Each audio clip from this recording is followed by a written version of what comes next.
Looking back, what would you say are the takeaways from your school life at Sankara? I'd say two key takeaways. I'm a personal example of somebody who has been at the bottom of the class and actually risen to the top because of the environment produced given by Sankara. That's a clear example of how school can change someone's life. Second, I'd say my inclination to participate in a lot of activities like sports, cultural, I almost used to get involved with everything. That's made life much more interesting and much more enjoyable. I would recommend everyone participate in a lot of activities. How did you discover your passion or career path during your school days? That's an interesting question for me in my life. Many people have asked me this. I actually have a very long answer. We'll try to keep it short. I'd split this into two: passion and career path. So career path I discovered in school because I used to like to play with a lot of things, work with machines, liked science a lot more than history and civics. So engineering seemed to be a very obvious option. Yeah. So career path I was able to discover. But passion was a little bit different. It actually kept changing right through life. But at every step of the way, I was passionate about what I was doing. When I got into engineering, I was really passionate about engineering. In fact, I'd say I was the Amir Khan of Three Idiots. Yeah. Second, after engineering, I felt, I went and did a master's. Then I suddenly wanted to switch to business. Yeah. I loved business and I did an MBA. After that, I went into a career which had both business as well as engineering. I wanted to get both. Then I moved on into something else, which is marketing, which was a totally new field which I had not even studied. Right? But at every point in time, I had no regrets about what I did. I loved what I did in the past. I also loved what I'm doing right now, much more actually than what I did in the past. Right? So no regrets, but always constantly moving on to a different passion. And finally, it took me almost 12 years after my career started to find out what my true consulting or true passion was. It was management consulting. After that, for 20 years, I was in management consulting before I retired. So the message that I have for students is, don't worry if you're not able to understand or discover your passion right away. Whatever you do with full 100% enjoyment, give it 100% effort. When you're right to move out of that passion and get on to your next passion, Providence has a way to open doors for you to the new passion and new higher level passion. What advice would you give to current students aspiring to navigate different industries successfully based on your own multifaceted career? Yeah, someone who's thought through this question and asked me this has really studied my career very well. Thanks for that. Yeah, navigating through multiple industries, in fact, in today's world, is actually the best way to deliver value. Because what is simply done in one industry is not aware, another industry is not aware of it. But if you go and do that simple thing, the other industry sort of prospers much better. So navigating across multiple industries is actually a good thing. I'm not saying that's the only way to take your career, if that's what you're interested in. I mean, I've seen people stick through exactly the same industry, the same kind of job right through their career. So my advice to somebody who wants to move across industries, I would say three things. Yeah.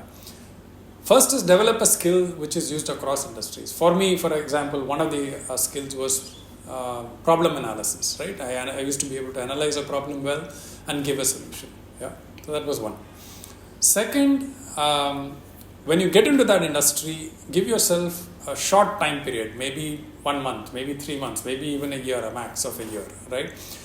To read and understand, read a lot and understand about that industry. Talk to different people who have experience about that industry and get to learn from them. That's the second.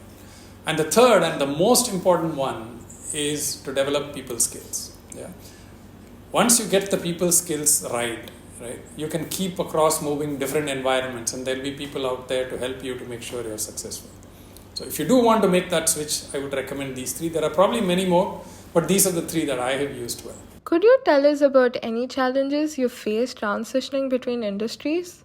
Yeah, transitioning between industries actually has many challenges. I'll probably highlight only just the biggest one. The biggest one is actually being accepted in the industry as a person who can credibly contribute to that industry. Yeah?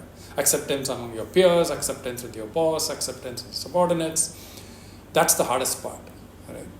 And what I recommend is that you exert a lot of effort in the initial part when you've gone into a new industry, understanding it, reading about it, talking to people about it, learning from other people about it. And second, to build close relationships with a lot of peers, especially, who will help you out, who will help you settle in the industry. Yeah. How do you stay motivated and maintain a sense of passion for your work over the long term? That's an interesting question to a person who's recently kind of crossed the finish line. I've recently retired maybe a couple of years back in 2022. And my life tells me the following. First is to maintain passion. You'll come to different situations. The first situation you can imagine is you're getting what you love. Right? That's a very easy situation to be in. You kind of give your full 100% into it. And you'll enjoy every day and enjoy what you're doing. You'll obviously perform very well.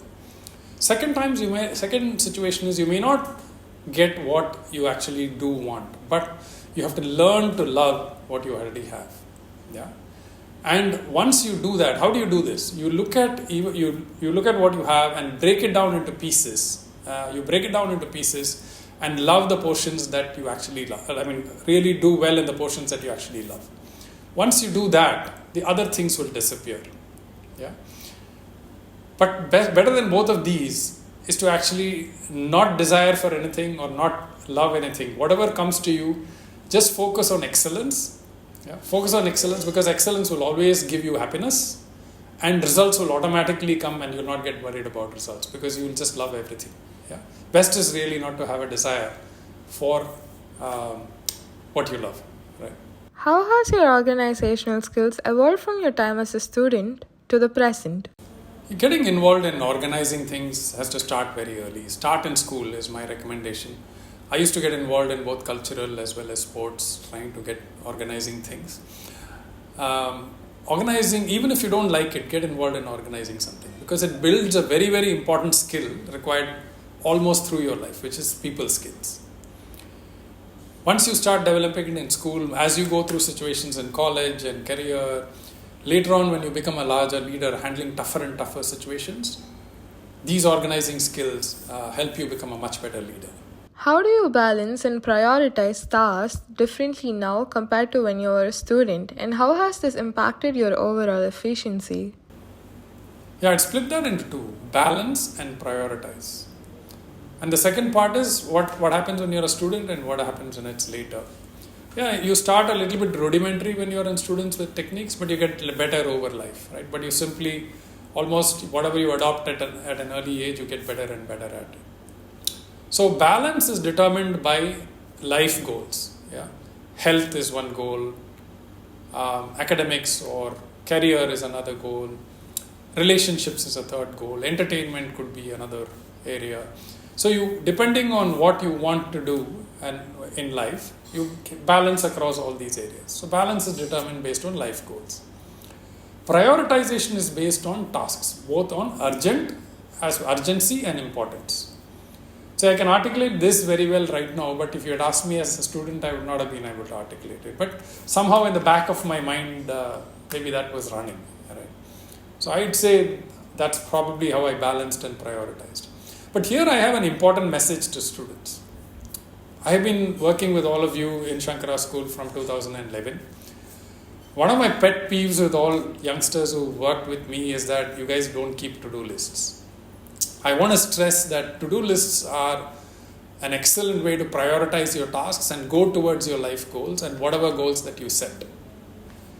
It makes sure that you are keeping a track of what something is told, something which is told to you, and making sure that you're delivering towards.